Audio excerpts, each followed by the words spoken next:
All right, guys, it's me, Andy, the Tiburon Vences. I'm right here with Luis Mendoza. A lot of people don't know him, and you're about to know him today. Luis, how did you start in sports in general, as short as you can? What did you do first, and how did you get into sports? Well, I started off, playing just like everybody else. I'm first and foremost a soccer player, and throughout the years, I knew that it took a lot of hard work to get to wherever you want in life. So I trained very, very hard. I played soccer, I ran track and field, and now I'm in boxing, thankfully. But it just started off at a very young age. All right, perfect, Luis. And how did you come to boxing, though? Tell us the little story lead up as how you got involved to boxing and how you even got to working, and you're still working for Andy Ruiz and the whole team.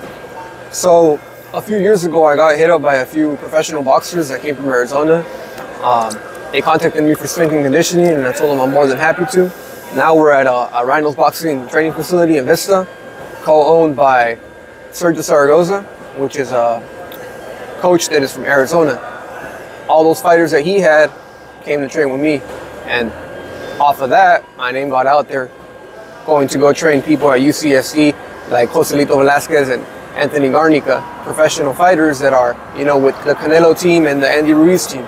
So that's how we're there now. Nice. And just a question for you: how important it is the consistency of a fighter to show up every day and work hard? What does this take you in the long run? Whether you lose, win, how important is the consistency in any sport? The consistency is everything. I say the hardest thing to do is show up, because if you don't show up, you're gonna get outworked. Whether it's one day, whether it's that week, whether it's that month. The athletes that stay training are the ones that win, are the ones that people talk about, and are the ones that go the furthest. And I'm not talking about the record, I'm talking about being in the books, being a legend, being well known all around the world. You attract what you are. So if you're constantly working, you're gonna attract people that are constantly working. But if you're constantly slacking, you're gonna attract those individuals and you're not gonna grow up. All right, and then what is your role right now in Andy Ruiz's camp? So right now I'm training a lot of his fighters like Anthony Garnica, Edwin El Pulga Soto, and Johnny, which is a little small 112 fighter. And then I trained Andy for his last fight for the first month and a half. So we dropped him about 18 pounds, 20 pounds, and now I'm partners with Munir Samoya, his ex-preparador físico de Canelo. So now we're both working to train Andy and get him ready for his upcoming fight. And what is that upcoming fight for Andy? What's it looking like? Well, we were trying to get Wilder, but things are looking a little rough. It looks like he doesn't want to fight, so now we're waiting for who's next. Got it. And Luis, I know Andy Ruiz, the only way I met you was Andy Ruiz obviously sent me a DM, hit me up. Obviously, I have a couple questions to ask him later, but what is it as a coach and as a strength and conditioning coach, although I've had my ups, although I've had my downs, what makes you want to work with me in ways to, whenever we have this relationship, you're kind of like open, and what is it you see in me as a fighter, as a boxer, and what is your advice to kind of move forward for myself? I see a hungry fighter. I see someone that's determined. I see someone that's not looking back. I see someone that's only looking forward. I see someone who's willing to put in the blood, sweat, and tears, and the days, the early mornings, the late nights, that's willing to put in the work. A lot of fighters slack off. A lot of fighters have a fight and they take 2 months off.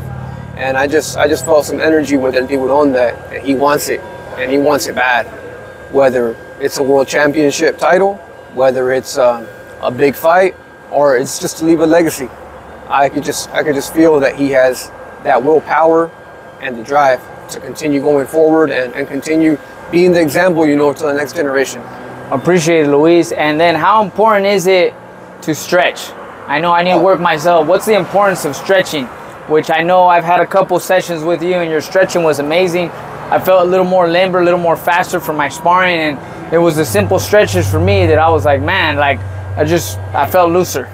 That's one of the things Andy Ruiz told me when I came into his camp. He said, do you know how to stretch? And I said, of course I know how to stretch. So he wasn't just looking for a strength and conditioning coach, he was also looking for someone to stretch him out. The importance of stretching is important because When you're a fighter, you're moving around the ring. You're not doing one single movement the entire time. You're constantly moving your hips. You're stabilizing your ankles. You're moving around your knees. You need your strong glutes. You need your fast jab. You need, you know, stabilized shoulders. You need a strong core. All that, you can't have none of that if you don't stretch. Damn. Stretch is like an oil change for your body every single day. Nice, nice. And the number one piece of advice you would give with the fighters you work with now to the fighters that are up and coming, your number one piece of advice? I would say take no days off. And take no days off means constantly work on yourself. If it's your day off, you look at film. If it's your day off, that's nice. You ice, you stretch, you recover, you hydrate. That's taking no days off. It's being consistent 365 days a year, because the second you get that call, you don't want to tell them I'm not ready. You want to say I've been ready. That's right, that's right. All right, guys, this is Luis Mendoza, works with Andy Ruiz's team, also works right here at Rhino Boxing, the gym with the kids in the facility. All right, Luis, where can people follow you? Where can people communicate with you? What's your social feed?